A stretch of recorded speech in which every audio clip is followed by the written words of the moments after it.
Olá, meus queridos amigos aqui do canal Forças da Natureza. Aqui quem fala é o Jim McMeer. E vamos começar aqui mais um vídeo hoje.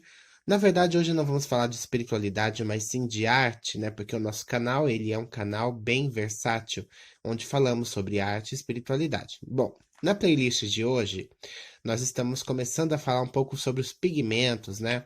A história dos pigmentos e os tipos de pigmentos. Então, hoje eu vou citar alguns ou talvez todos, se eu não esquecer nada, né? Porque eu, pisciano como sou, vez ou outra eu esqueço alguma coisa. Mas se eu não esquecer nada, tá? Eu fiz uma colinha rápida aqui, mas nada programado. Mas eu quero contar um pouquinho sobre os pigmentos flamengos, os pigmentos da época flamenga, né? Eu já falei sobre o que é a pintura flamenga, e eu acho que você já tem uma noção. Quem não tiver, dá uma olhada no meu vídeo que tem aí no canal falando sobre o que é, né?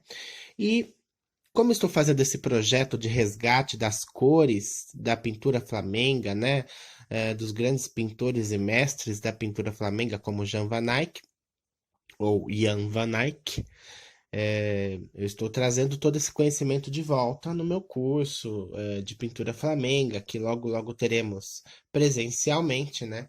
Mas por enquanto, tudo vai ser virtual devido aos problemas que estão acontecendo no mundo, tá? Devido ao Covid, né?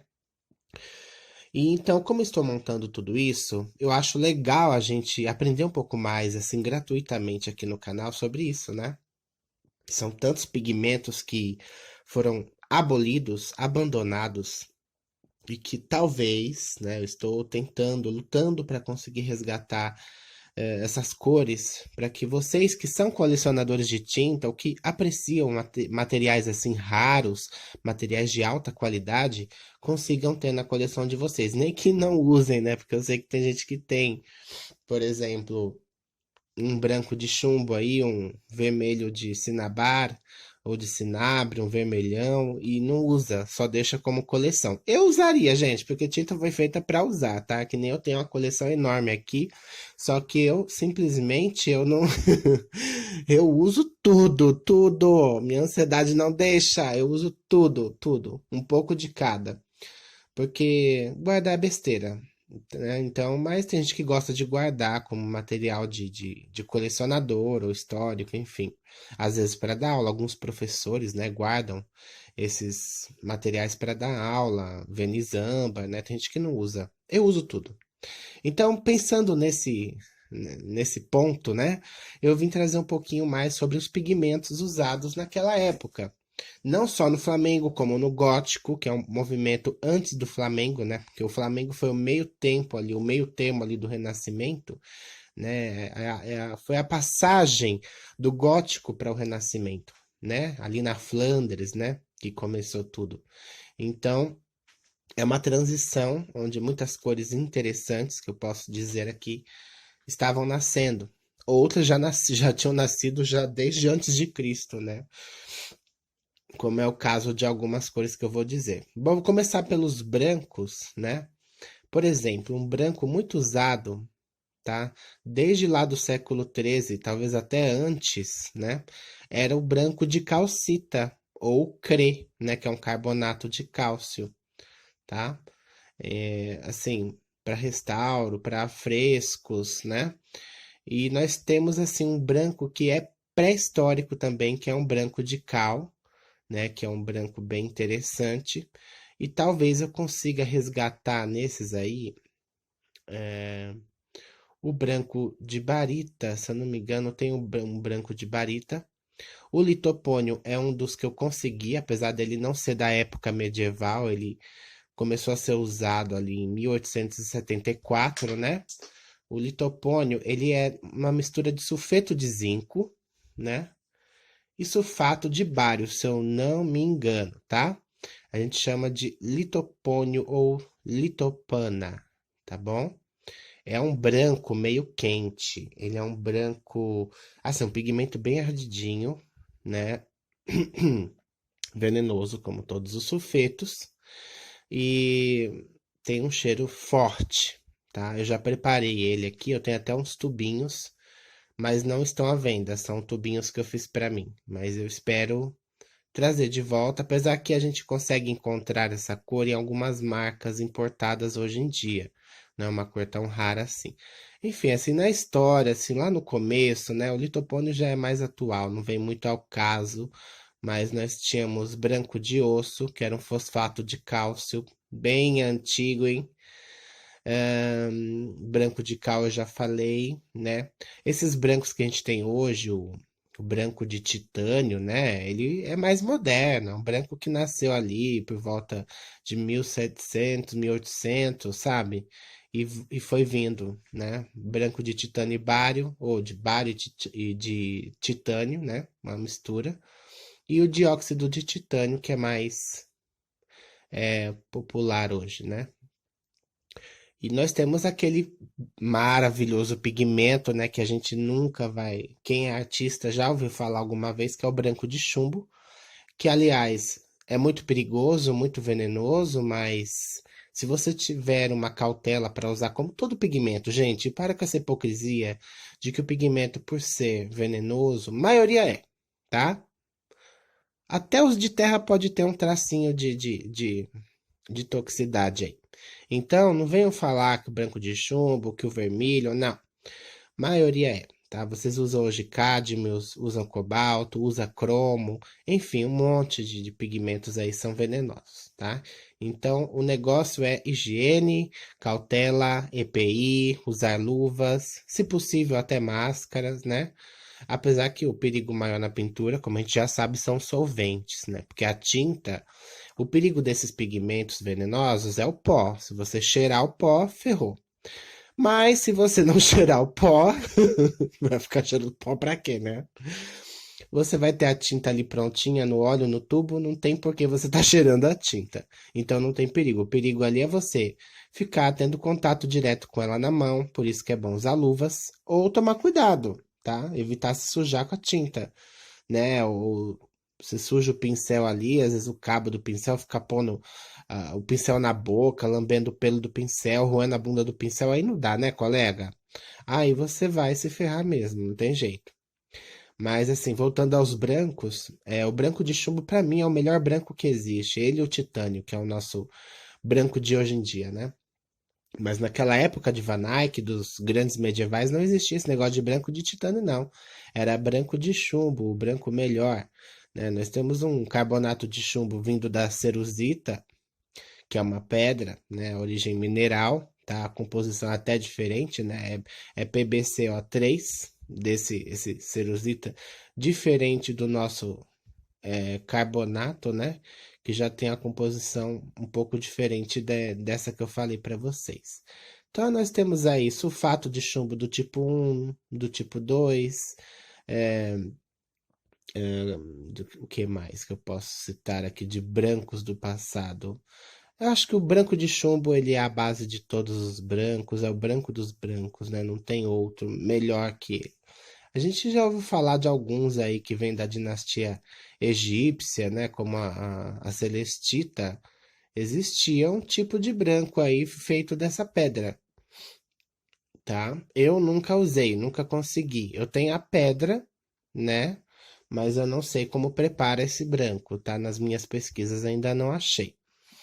Mas vou falar um pouquinho dos amarelos, né? Porque o branco de chumbo a gente já sabe que ele é maravilhoso, é um branco quente, né? É um branco perolado, quente, amareladinho, ele não é tão brancão, mas é maravilhoso. O poder dele de pictórico é intenso, sabe? Eu amo branco de chumbo. Então, usando com cuidado, não tem perigo, né?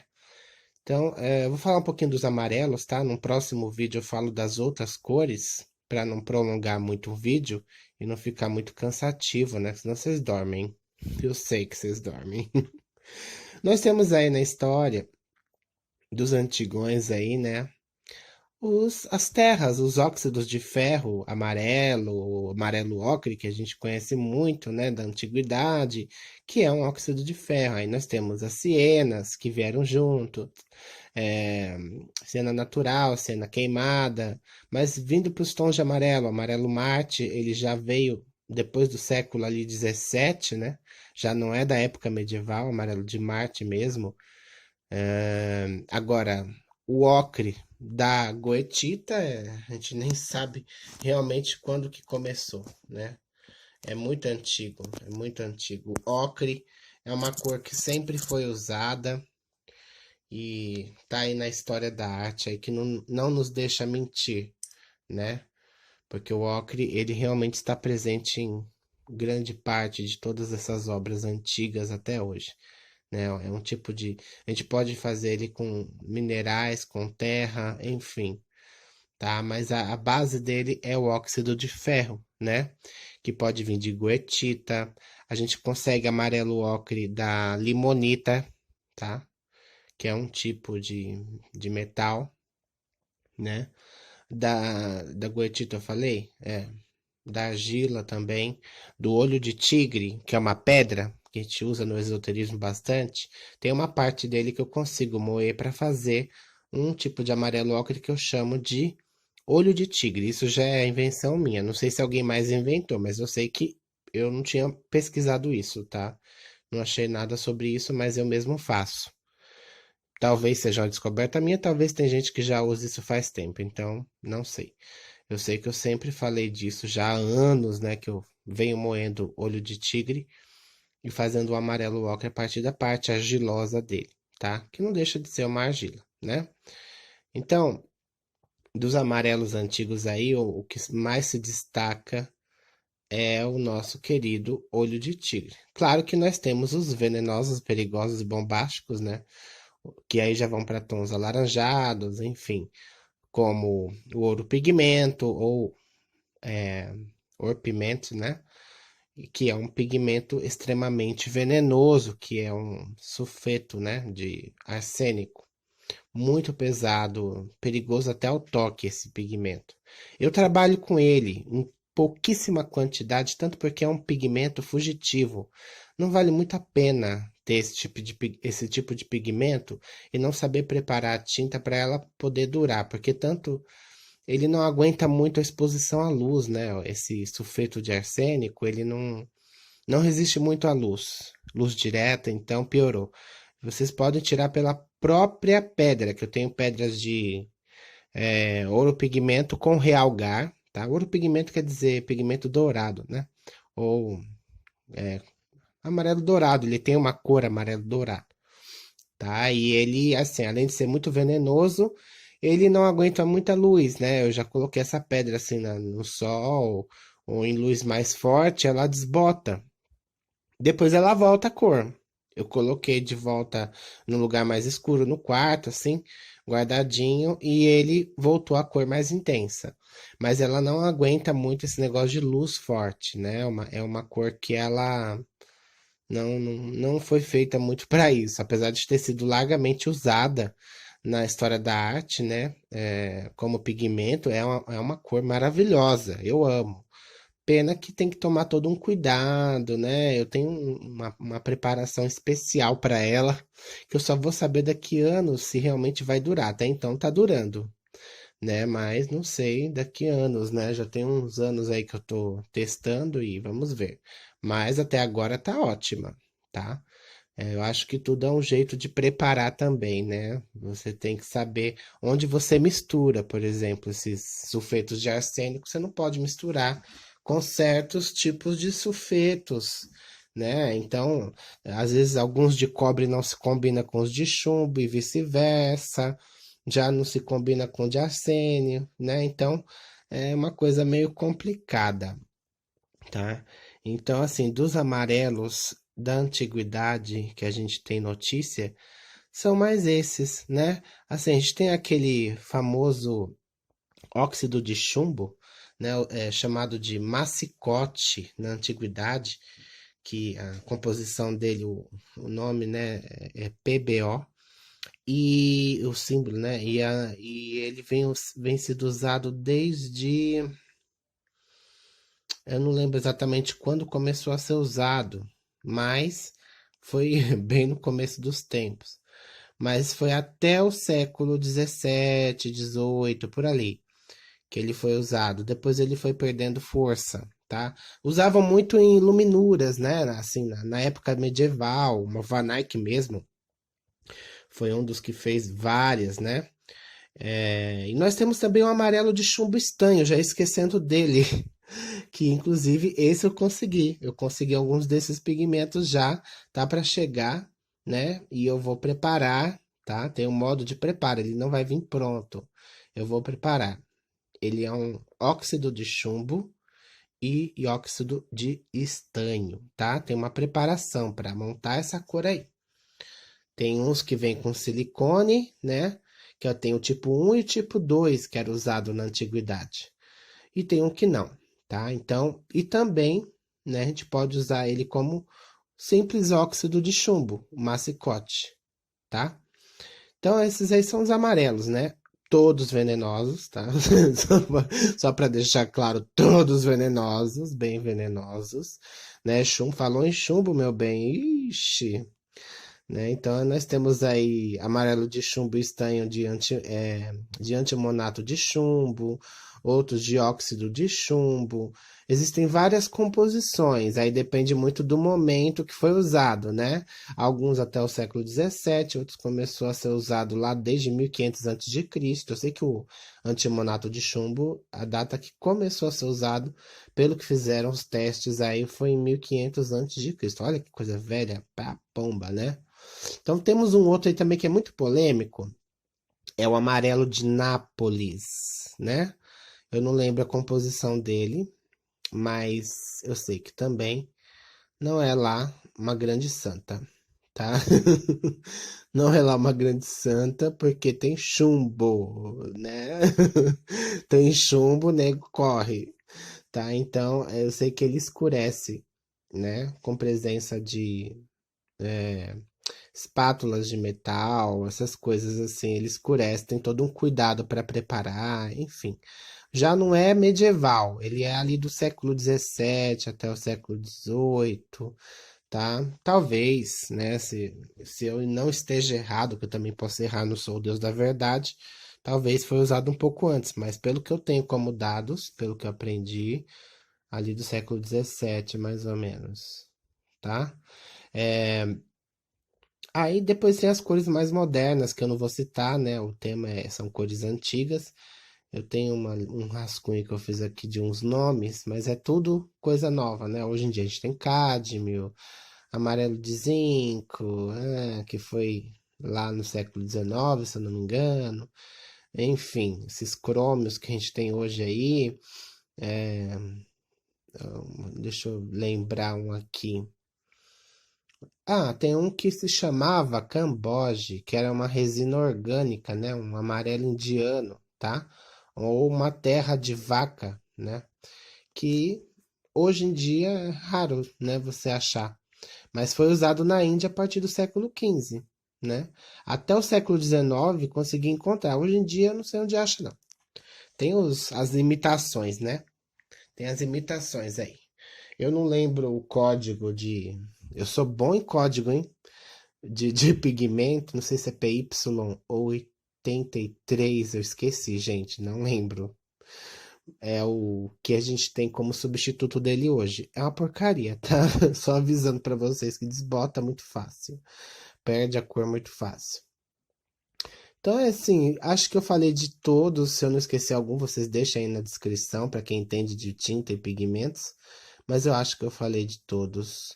Existe assim uma mistura de realgar com a ouro pigmento, né, que fica meio alaranjado, assim, entra no meio dos amarelos, tá? Mas em essência são esses aí, amarelo de chumbo, Van Eyck usou, né, pelo que eu saiba, esse massicote, né? Tem amarelo de chumbo e tem amarelo de chumbo estanho ou amarelo de estanho, como alguns falam, né? Tem vários nomes, tá? Foram usados naquela época e fora isso ele usava mais o amarelo ocre em várias tonalidades de terra, né? Porque às vezes varia bastante com a limonita e outros metais e argilas, né? Então o ocre ele é bem diverso, tem ocre alaranjado, ocre amarelo mais pálido, ocre mais dourado, né? Então a gente pode achar vários tipos de ocre aí. Hoje mesmo eu fui caçar aí no meio da natureza, achei uns óxidos da hora aí de ferro, um vermelho terra bonito, sabe, assim meio realgar, gostei. Vou preparar. E logo logo tintas à venda. É, tô montando. Bom, gente, eu vou parar por aqui para não ficar muito longo. Depois para carregar esses vídeos no YouTube é um inferno. Mas espero que vocês tenham gostado um pouquinho desses dados, né? Eu só tô citando os nomes, tá? Não vou falar exatamente muito sobre eles também, porque não vou ficar, né, muita coisa para falar sobre pigmentos. Isso aqui é só um resuminho só de alguns nomes que eram utilizados antigamente, alguns aí na época medieval, né? Flamenga, enfim. Mas alguns deles eu vou trazer de volta para nossa era, para a gente poder aqui no Brasil, sem precisar se deslocar até fora do Brasil para comprar um pigmento que é caríssimo. Eu estou dando um jeito com fornecedores. Alguns eu estou preparando em laboratório, como os antigos faziam, para poder trazer para vocês. Confesso, não será barato, tá? Não será barato. Infelizmente não será. Vou tentar baratear pelo menos metade do preço que é lá fora. Então, se vocês pesquisarem depois os preços lá fora, vocês vão ver que os meus preços vão estar no mínimo uns 30% a menos, ou o máximo que eu conseguir, pelo menos até a metade do preço, eu acho que eu consiga. Eu estou fazendo de tudo para resgatar isso daí. Por quê? Eu dou curso sobre isso, né? E a gente precisa, eu preciso. E foi difícil, cara, conseguir tudo isso. Anos que eu tô pesquisando e até hoje tem coisa que ainda não consegui, né? Então, é difícil. Eu imagino quem também faz esses estudos antigos, né? Eu sei que muita gente não curte muito esse tipo de arte, mas às vezes até quem não curte, não faz esses estudos, mas tem interesse em obter uma tinta dessa, um pigmento desse para um estudo, né, nos dias de hoje, ou enfim, para vários tipos de usos. Eu é mais para reproduções do estilo Flamengo, tá? Estudos, né? Porque eu não faço cópia. Eu só fiz algumas para estudo mesmo, tá? Mas as minhas obras são de autoria minha, com o meu traço, não necessariamente assim Flamengo, né? Mas eu amo esse movimento e amo ensinar sobre isso, as técnicas, né? Que hoje em dia é muito raro alguém ensinar esse estilo que ele meio que morreu. E resgatar essas tintas piorou, é bem difícil. Mas prometo que o amarelo de estanho chumbo, ou de chumbo estanho, a gente vai ter. O Real Galho eu não prometo, tanto porque ainda está em teste, mas pelo menos ele e uns óxidos de ferro diferentes aí a gente vai ter, tá? E claro, o branco de chumbo que eu estou produzindo, estou tentando comprar fora, tentando desconto, né? Vamos ver. Com esse dólar alto aí, não compensa nada. Mas eu tô tentando fazer faturado aqui, porque faturado eu vou ficar praticamente um ano fabricando branco de chumbo.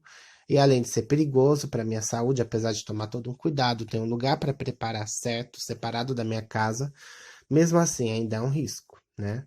Para quem usa tinta pronta não é tão arriscado. Agora, para quem faz, meu amigo, ô coisa difícil. Mas é a vida, né? Alguém tem que preparar, alguém tem que botar a mão na massa. E eu quero ajudar vocês a terem essas tintas. Eu sei que muita gente aí precisa e não acha, tem que viajar para conseguir.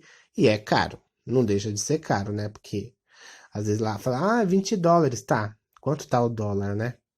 É $60, tá. Quanto tá o dólar? Né? Então, fora os impostos, enfim.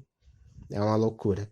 Então eu estou tentando resgatar e vou ensinar para vocês, mostrar, né, em vídeos também visuais, não só vídeo áudio. Esse daqui é mais falando mesmo, mas depois eu vou fazer mostrando as tintas, mostrando testes de pigmentação. Vou fazer alguns testes pictóricos aí, colocar para vocês verem. Para quem me segue no Facebook também, depois vocês deem uma olhadinha, lá tem a página, né? Uma página que eu fiz que se chama Escola Brasileira de Pintura Flamenga e Surrealista, que é um cantinho, né? Uma página que eu coloco algumas coisas sobre isso, tá? É uma página recente. Vocês podem estar seguindo lá e acompanhando o passo a passo de tudo, né? E painéis também que eu preparo, medievais, se alguém precisar, painéis de madeira maciça, tá? E eu em breve estou preparando aí uns painéis de metal também, tá? De cobre, de alumínio, enfim. Mas isso são planos que eu venho executando quietinho no meu canto. No momento, deixo vocês aí com um pouquinho de sabedoria a respeito dos pigmentos. E no próximo vídeo a gente fala mais sobre os pigmentos vermelhos, verdes, azuis, pretos, tá? Da antiguidade, muito mais. Tem muita coisa para vocês aprenderem e para eu compartilhar com vocês. Um beijo e muito obrigado, né, por vocês estarem aqui ouvindo, né, a minha gravação, o meu vídeo. E deixa o seu like, gente, comentário aí, compartilha com a família, com os amigos, tá? E até mais. Tchau, tchau.